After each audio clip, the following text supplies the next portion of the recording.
I did. Every time I've come to this congregation, I could feel the love, and also like attending experiences like Epiphany. I was just crying. I never heard anything more beautiful in my life. And marching for 2 years in the Pride Parade was also a wonderful experience.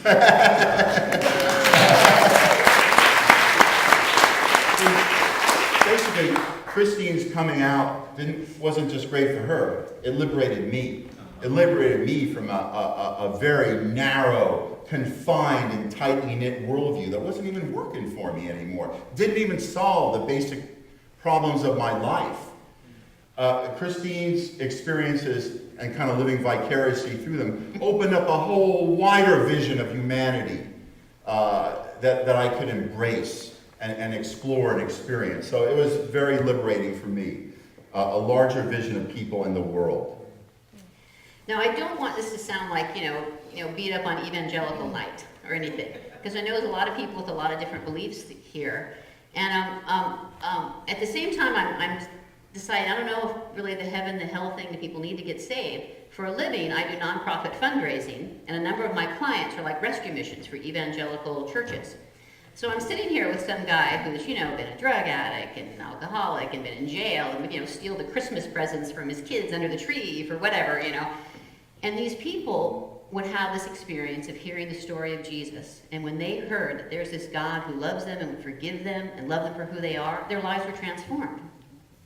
And, what am I supposed to say? Not true. That doesn't make sense. So I thought, now what? A lot of soul searching on this. And then when I came to realize, what?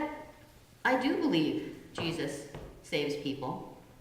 And I believe there are a lot of other spiritual experiences and recovery and faith stories that also transform people.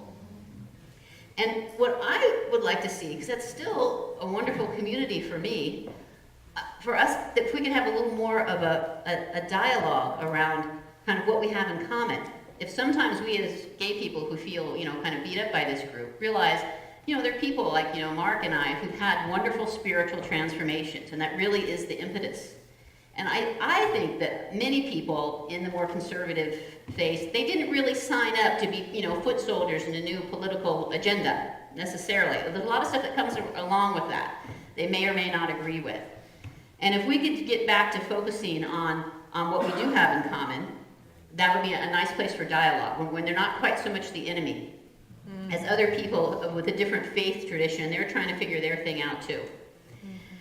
So that's some of what I learned. How about you, Marco? Anything else you've learned? Well, I only mentioned a little bit of my story. I hope it was not that too much. But basically, I was the most committed of the committed. I preached at Watchtower conventions to try to get a hold of Jehovah's Witnesses. I preached at the Hare Krishna Cart Festival over in Berkeley. I preached at New Age conventions. I preached on North Beach. I preached at Speaker's Corner in London. I'm a hardcore person, and I was out there trying to win souls, etc. And I also opposed this community on Project 10 and Prop K. I did everything I could to stop gay-sensitive counselors going into schools, to try to stop the gay agenda. I tried to stop domestic partners. This I say to my deep shame today. So I was the hardcore of the hardcore. But when Christine came out to me, here was someone who I loved. And someone who I love. Who said to me, Mark, I'm a gay person. And I was helpless. I didn't know what to do with that. Because here's someone I really care about, and she's saying, Mark, I am gay. I couldn't marginalize her. I couldn't dismiss her. I couldn't wish her away. I had to deal with her.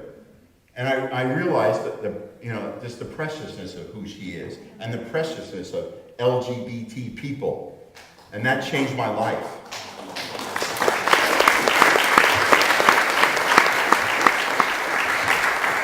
So basically, coming out is a revolutionary act. That's right.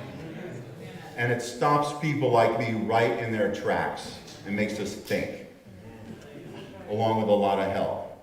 So basically what I'd like to say is, wait, you have some more? Yeah. Okay,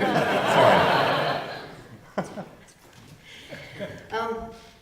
I also have a new religious calling, though, as well, because, you know, again, church girl, evangelical. I can't help it. My middle name is Evangeline, Christine Evangeline Brewer. They said Christian evangelist to drunks. You know, it's a kind of. If someone says Pajoli is a little balcony, so now I have a balcony from which to preach to the drunks. But my new religious calling was sort of what I was talking about before. But well, I guess we call it queer spirituality. And where that comes from is that, you know, queer people of faith in all their various traditions share an experience of having their faith kick them out and say, you know what, you're wrong, God doesn't want you. And what happens is when we come out, we look and see, you know, and we know that's not true. And we say, well, that isn't true. What else isn't true? Then we start saying, well then what is the most important part of my faith? What really does matter if it isn't some of these rules? And the fascinating thing is we've all kind of figured out the same thing. I mean, we had a Muslim speaking here a few weeks ago. We've had Jews and pagans. And what we discover is that it's that love God and love ourselves and love other people. That social justice thing is something we all have in common as queer people of faith. And that is just an amazing, amazing message for the world.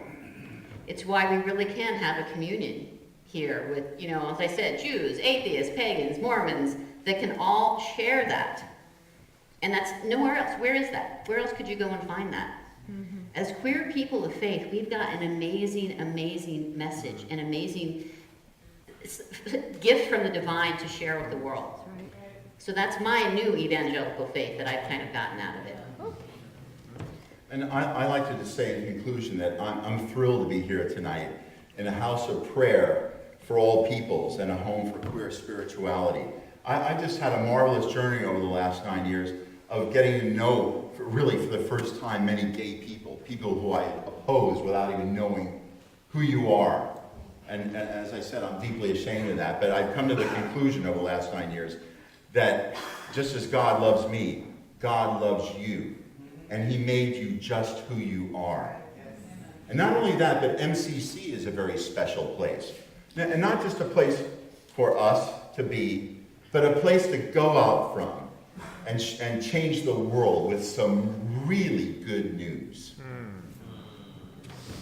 That's it. I love you, Marco.